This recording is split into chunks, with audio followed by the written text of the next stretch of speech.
I'm Dan Conn. I teach in Fleming, Colorado. I teach social studies and I'm a grad student as well.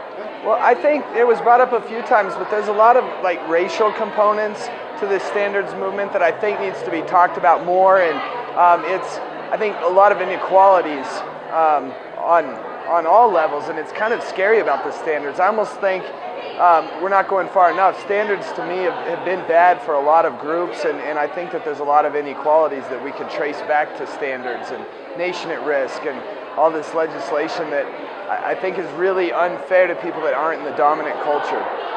I really do think that there's some racial questions that I hope weren't ignored, because that's part of the disparity of the standards movement. Now, they talked a little bit about rural schools. They had the group out from Fort Collins, and they talk about technology.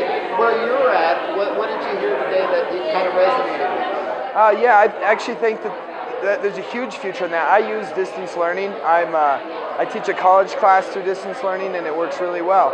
And I think that there's a lot of rich cultural experiences that can happen with rural education, and there's a lot of innovation that can take place. And I think we should look into some of the cultural possibilities with distance learning and using technologies to bring people together and connect culture.